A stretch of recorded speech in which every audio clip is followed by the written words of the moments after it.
Bueno, Daniel Lara Farías, y gracias a los amigos suscriptores, me estoy riendo, pero una risa nerviosa. Daniel me ha dado una cachetada moral, no sé si llorar, no voy a llorar,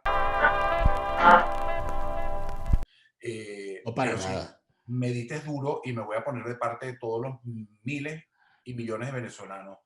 Creo que estamos pagando una gran culpa y te lo voy a confesar. Tú sabes que a mí no me gusta ocultar nada porque yo soy así. Yo soy así. Cuando me conozcas en persona, en cámara, es decir, el que me conoce sabe que yo soy así, realmente. Irreverente, bocón, chismoso, mal hablado, lo que quieran. Eso sí, no soy mala gente. No le hago daño a nadie porque creo en Dios y creo que pues, si tú haces algo malo, Dios no te va a castigar. Al contrario, Dios está ahí para cuidarte. Somos nosotros los seres humanos los que nos portamos mal y las pagamos con el karma. Tú haces algo mal y ese yo se lo he contado muchas veces, pero Ujú. fíjense, cuando Daniela habla del posible regreso, yo nunca me he planteado el regreso a Venezuela. Me dejaste pensando, porque sí somos elitistas. Y te lo digo, yo tengo 3 hijos y nuestros hijos nos condenan a mi esposa y a mí, que tenemos 52 años, que venimos de una familia clase media, ni siquiera media, sino con aspiración a ser media y, ¿sabes? La aspiración que tenía todo el mundo, pero en mi casa había simplemente para vivir el día a día. Éramos 7 hermanos, más 2 primos, estos Farías que vivían, Raulito y Melinda Farías, que vivían con nosotros, pues venían de Carúpano a estudiar y estudiaron en la capital y vivieron con mi mamá y se criaron con nosotros. Ujú. Éramos 9. No había para lujo, no había para un regalo para cada uno, o sí un regalo cada uno, pero lo que escogían papá y mamá, no lo que tú decías. Es decir, una clase media pujante que queríamos avanzar y los padres no querían que estudiaran. Pero hemos arrastrado por décadas eso, que la mujer de servicio, el heladero era trinitario, la mujer de servicio era de Colombia. Y fíjate lo que nos está pasando nosotros ahora con Colombia, que nos estamos yendo caminando descalzo. Entonces, cuando tú estabas narrando eso en tu parte, que no la dejen de ver, el primer segmento quedó, la verdad que tú eres un tipo inteligente, Daniel. Yo dije, Gracias. Señor, Dios, me quedé pensando porque nuestros hijos a veces en la mesa nos reprochan, porque nosotros comemos juntos y a veces dicen, no, conocí a Ali con un amiguito, ¿dónde es? Ah, de Maracay. Entonces mi esposo y yo nos miramos así, ¿de Maracay? ¿De qué familia? Señores, esos son los prejuicios con los que nosotros crecimos en casa. ¿De qué parte eres tú? Me acuerdo que la entrevista a las mujeres de servicio en la casa, ¿de qué parte? De Petare. Había un momento que Petare empezó a convertir en lo peligroso y nadie quería a mujeres de Petare, pero las mejores mujeres de servicio venían de Petare, si no venían de Colombia, porque ya las colombianas que habían evolucionado, habían hecho su dinero, habían hecho sus casas mandando su dinero y los sacrificios, se habían devuelto a Colombia. Entonces nosotros no nos queda más sino de antímano pero siempre hemos sido clasistas. Y yo creo que por eso te digo que la reflexión me queda pensando cuán culpables somos nosotros, cuán culpables de incluso eso que está pasando, esa mortandad, esos niños flotando, así como el niño de Siria, en el mar Caribe, entre Trinidad y Tobago y Venezuela. ¿Cuánta responsabilidad tenemos nosotros, usted que nos está viendo, que está suscrito, este servidor y mi familia? ¿Cuán responsable? Es decir, tenemos una gran cuota, creo, y con esto te resumo y acepto tu cachetada. Te pusiera la otra mejilla, pero no soy Jesucristo. No, no, Alejandro, yo no, o sea, muy lejos de haberte hecho un reproche. Yo lo que creo es que nosotros tenemos quizás una, una situación en este momento donde tenemos el asunto demasiado latente, demasiado allí. Y lamentablemente los medios de comunicación, la propia sociedad, las academias se han negado a estudiar cómo Venezuela lleva y ha llevado su relación con los vecinos del Caribe. ¿Cómo nos ven? O sea, ¿cómo nos ve un trinitario? ¿Cómo nos ve un grenadino? ¿Cómo nos ve un cubano? ¿Cómo nos ve un Claro, porque, dominicano? perdona, para que siga con idea, al Ujú. final mi descripción de los trinitarios era mi concepción de lo que yo tenía. Para mí no había más fabuloso que esperar la campana en un helado, pero yo no conocía, yo no participaba en la política, yo era un niño, era un joven que no tenía sino mi contacto, mi universidad y todo. Pero ¿cuánta responsabilidad tuvieron esos líderes que nuestros padres escogieron para que nos representaran en Acción Democrática y COPEI, en las comunidades, como países, para que esos países, y continúa tu idea, nos vean o nos hayan visto y nosotros no nos hayamos dado cuenta, se dice así, hayamos dado Ujú, cuenta, ujú, ujú, ujú. de la conjugación del verbo, de que así nos miran los trinitarios, de qué manera nos mira el cubano, el colombiano, el ecuatoriano, hasta el argentino. Yo creo que nosotros tenemos más una aproximación a cómo nos ve, cómo nos tratamos los colombianos y los venezolanos, los argentinos y los venezolanos, pero con el Caribe nos hemos puesto siempre de espaldas. Quizás por la propia barrera del idioma. La barrera del idioma nos ha hecho que prácticamente para los venezolanos el Caribe sea Dominicana, Cuba y ocasionalmente Puerto Rico. Tenemos casos de artistas venezolanos radicados en Puerto Rico o en Dominicana o en Cuba y viceversa, en distintas etapas. Artistas venezolanos interpretando la música de esos países, la música tradicional de esos países, siendo asumidos en esos países como referentes de la música de allá. Y cómo hay venezolanos a los cuales la sociedad venezolana se niega a asumir como, como nativos de esos países. Porque decirle a un venezolano que el maestro Luis María Frometa, Villo Frometa, no es venezolano sino dominicano, es una afrenta dolorosa a nuestra nacionalidad. Porque en efecto, él era un venezolano de origen dominicano y sin duda alguna lo que hizo por todo lo que logró hacer por la cultura de su país y de nuestro país, sin duda alguna. Bueno, enseñó al venezolano a bailar. O sea, Villo Frumeta enseñó al venezolano a bailar. Ya eso es algo importante. Cuando tú ves cómo se recibió a Oscar de León en los 80 en Cuba, que es una cosa importante. Cuando Oscar de León va del año 81, 82 a Cuba, a una gira, Oscar de León fue llevarle a los cubanos de una generación una música que esa gente no había escuchado, porque los referentes de esa música se habían ido de Cuba o se habían muerto y ya no estaban allí y su música estaba prohibida. Y lo que se estaba escuchando era Silvio Rodríguez, Pablo Milanés, la nueva trova cubana. No se estaba escuchando la Sonora Matancera, Celia Cruz, ni ninguno de esos referentes. Eso es que nos lleva a Oscar de León, de nuevo, a Cuba, que él se sorprende muchísimo. Cuando llega a Cuba y se da cuenta que él está, y nosotros decíamos, pero si esta es la música de esta gente, o sea, ¿por qué? ¿Por qué? Entonces, eso ha ocurrido en el Caribe. Pero ¿y Trinidad? ¿Y Aruba? ¿Y Curazao? ¿Y Bonaire? ¿Y San Martín? ¿Y San Vincent? ¿Y las islas francesas, Guadalupe y Martinica, la propia Trinidad, todo ese Caribe oriental? O sea, ¿cómo nos ven allí? ¿Cómo nos ven en Jamaica? Porque nosotros cuando pensamos en Jamaica pensamos en Bob Marley y en el reggae y en la marihuana. Pero ¿cómo piensan los jamaiquinos de los venezolanos?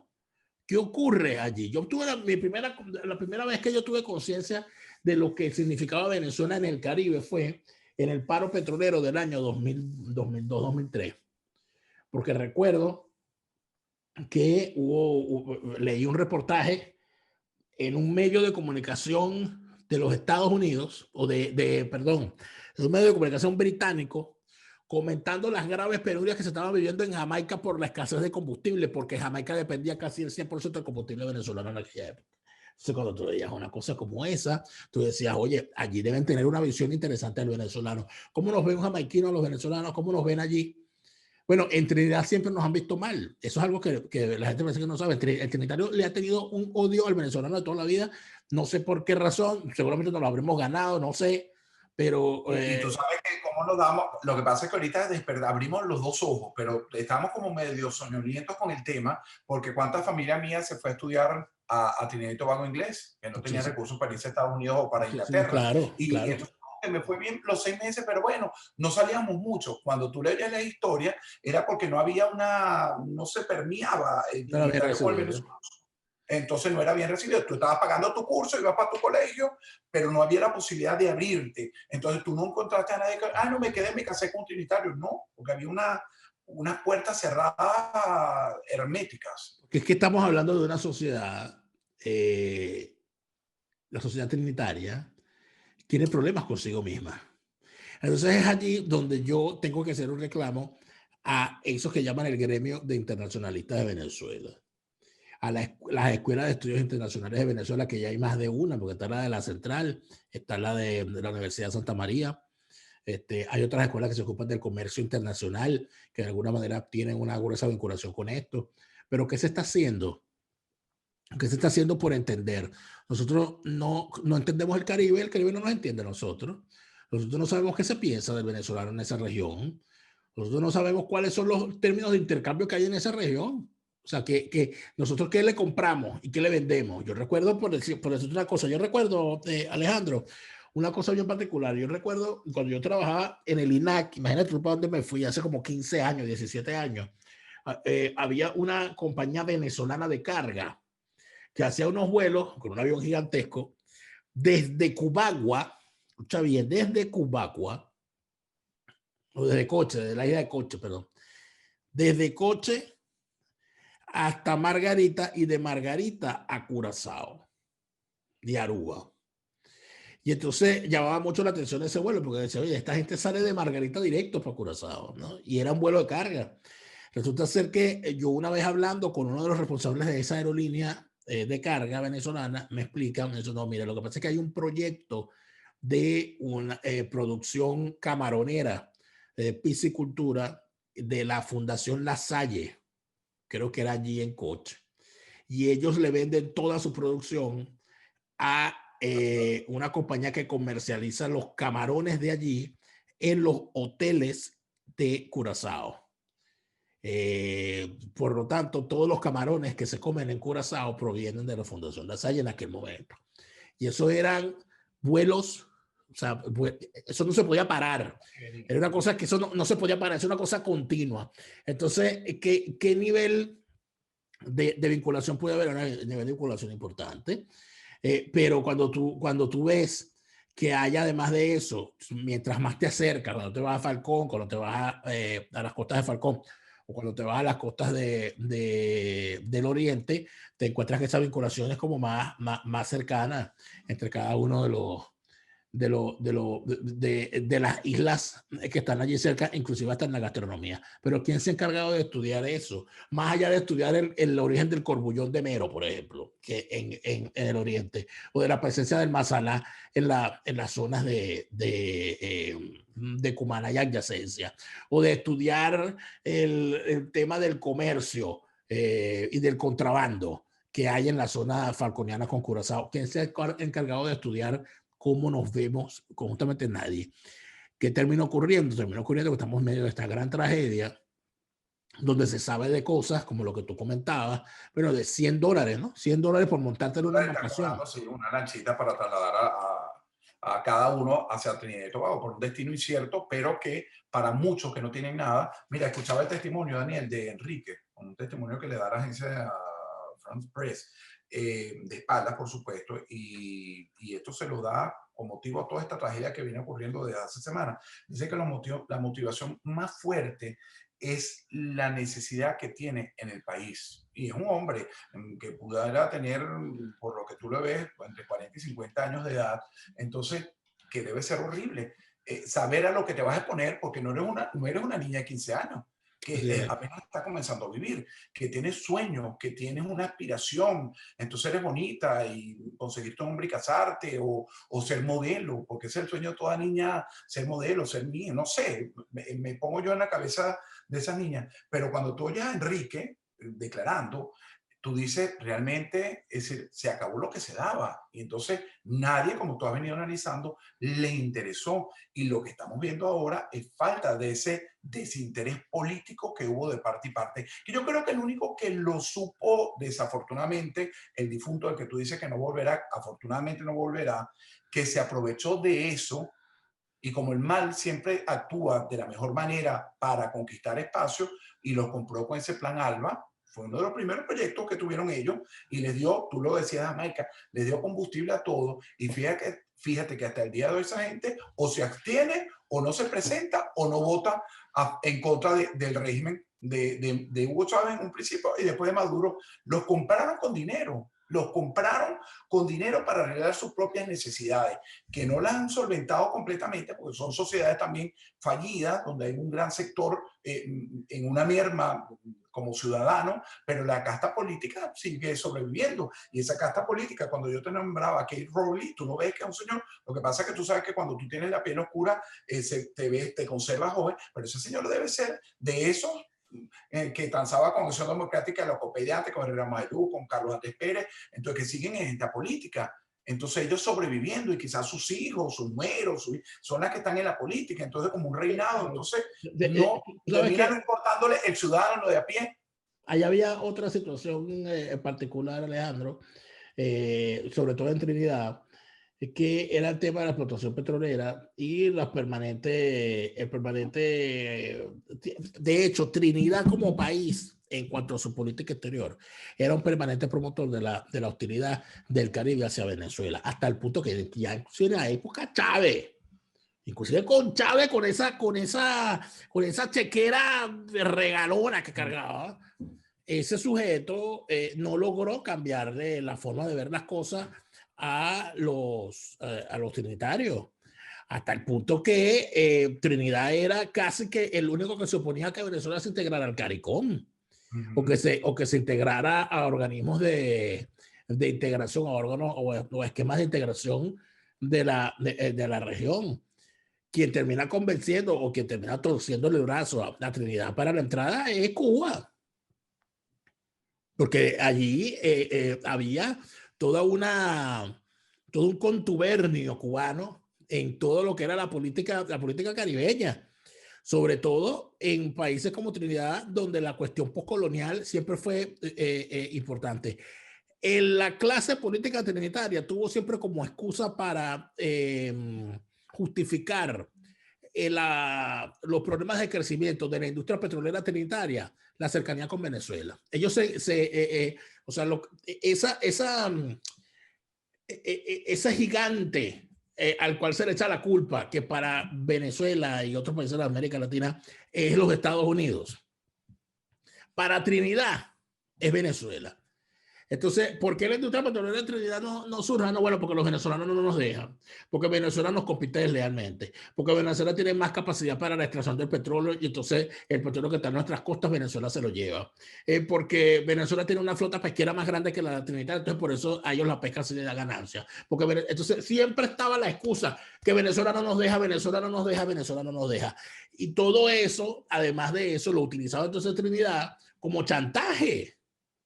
Utilizaba como chantaje en las negociaciones de cualquier tema. En cualquier tema que había una discusión con Trinidad, salía Trinidad entonces a quejarse y a llorar para que le dieran algún beneficio adicional. Entonces tú decías, caramba, ¿cómo es eso, no?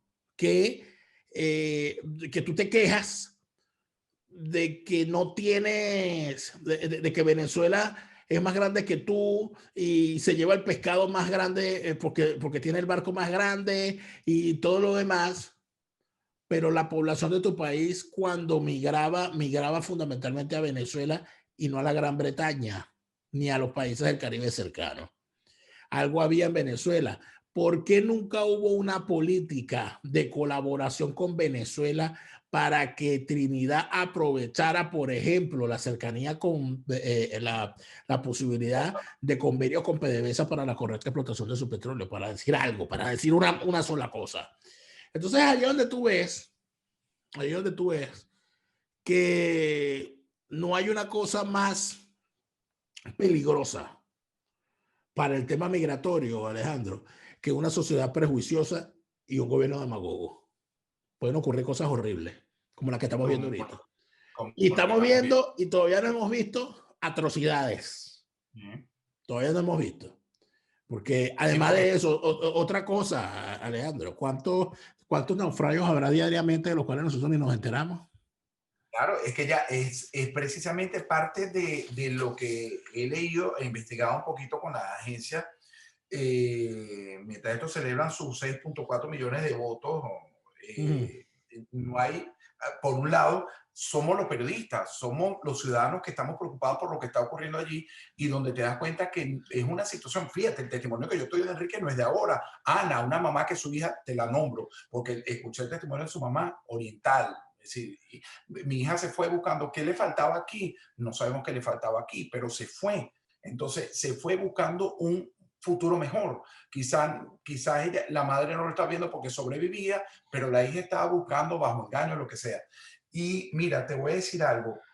Como tú dices, si esto es lo que estamos viendo, parece la punta del iceberg. ¿Qué estará pasando con la gente que se llega y se ha quedado? Porque tienen años ocurriendo, porque de 4 barcos probablemente que tratan de ir y ahora ellos están con esa política de devolverlo, 2 quizás pueden haber estado por el bus en la noche, en la madrugada, los policías están descuidados, estarán en cárceles, estarán en mazmorras, estarán siendo sacrificados, cortados en pedazos. Es que no sabemos, porque si son capaces de devolverte, incluso habiendo niños, porque eso, tú dices hasta adultos, digo, bueno, oye, vamos, pero habiendo niños que tú sabes que no saben nadar, que son más vulnerables, ancianos, madres embarazadas, entonces tú no sabes lo que está pasando dentro de Trinidad y Tobago. ¿Dónde están los organismos internacionales que pudieran investigar esto? No los hay. No hay, tiene que haber un real interés para descubrir lo que está pasando, qué es lo que debe estar pasando con el venezolano y la venezolana, no digo solo las mujeres, los hombres que también son utilizados para trata de blancas, los que están cruzando a pie por toda Sudamérica. Es decir, ¿hay un real interés en solucionar esto o no? Es decir, yo cuando, vuelvo y te repito, cuando vi la declaración en un tuit del secretario Luis Almagro, yo creo que estamos jodidos. Estamos jodidos porque incluso en estos días un amigo me pasó un editorial. Yo soy amigo de Fernando Rincón, trabajé con Fernando Rincón mucho tiempo en la primera etapa en Mega TV antes de que fuera CNN. Conozco que es un periodista acucioso, un periodista que no descansa, un periodista, conozco a Julie Giliberti, que es su esposa venezolana, y me mandan el editorial. Y tú sabes la posición de CNN y la posición que uno tiene con CNN en todo lo que es la política mundial e internacional bueno, y la línea editorial de CNN. Y el tipo se ha lanzado, Fernando, que por cierto le iba a escribir a felicitarlo, una política, un editorial donde él mismo criticó todos estos organismos. Y me sumo, lo refrendo completamente. No hay interés, no hay interés de los países realmente en su... Basta ya de comunicados, basta ya de Twitter, basta... No, hay que hacer algo, independientemente de buscar votos, independientemente a las elecciones, independientemente de tener un acuerdo para tener combustible. Señores, si no nos miramos en ese espejo, vamos a terminar todos caminando, todos, no solo los venezolanos, todos caminando por el continente a ver qué buscamos y cómo nos matamos y nos despellejamos para sobrevivir. Porque no va a ser solo Venezuela, no solo va a ser un país del Caribe, somos todos los que estamos en riesgo y en peligro de terminar de esta manera. Es decir, que hoy por ti, mañana por mí, pero hay que hacer algo. Y yo sí, yo como decidiste tú, vamos a alzar nuestra voz, dedicamos nuestros 2 programas a la familia, les mandamos un fuerte abrazo y no los vamos a olvidar, no vamos a olvidar esto periodísticamente, vamos a seguir trabajando para denunciarlo, para que alguien se interese en solucionar estos graves problemas que está viviendo nuestra gente más vulnerable. Nosotros, por supuesto, que tenemos que seguir haciéndole seguimiento al caso porque será nuestro deber y, por supuesto, veremos la manera en la que sea más útil Eficaz. el trabajo y eficaz la forma en que hagamos llegar la información. Yo siempre digo lo mismo cuando se trata de estos casos. Venezolanos que tienen Trinidad, que tengan experiencia que contar, tienen los comentarios de este video para hacerlo. Venezolanos que estén en la zona de Sucre y que quieran comentar sobre el asunto, están los comentarios para hacerlo libremente, con respeto. Por supuesto, siempre bien recibidos sus comentarios. Gracias a todos por habernos acompañado. Tienen en el comentario destacado de este video el enlace para ver la primera parte de esta conversación en mi canal. Por supuesto, siempre les pedimos que se suscriban a ambos canales y que compartan este video si les gustó en sus redes sociales. Por supuesto, como todas las semanas. Por cierto, celebro que llegaste a los 58,000. ¿Cuánto es que ya No sé estamos en cuánto, suscriptores? yo no sé cuándo, no quiero ni ver. Cuenta. Yo no he visto cuánto vamos, pero el No, crecimiento. pero es que lo digo porque para nosotros es chévere y lo celebramos como colegas porque hay gente interesada, no hay gente dormida, hay gente como usted que nos sigue, que está interesada en saber la verdad. Ya que hay un oscurantismo en los medios de comunicación.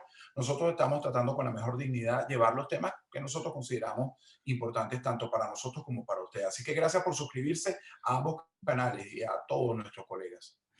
Y nos vemos la semana que viene. Si Dios quiere, que ya estamos previo a la Navidad, pero seguimos trabajando.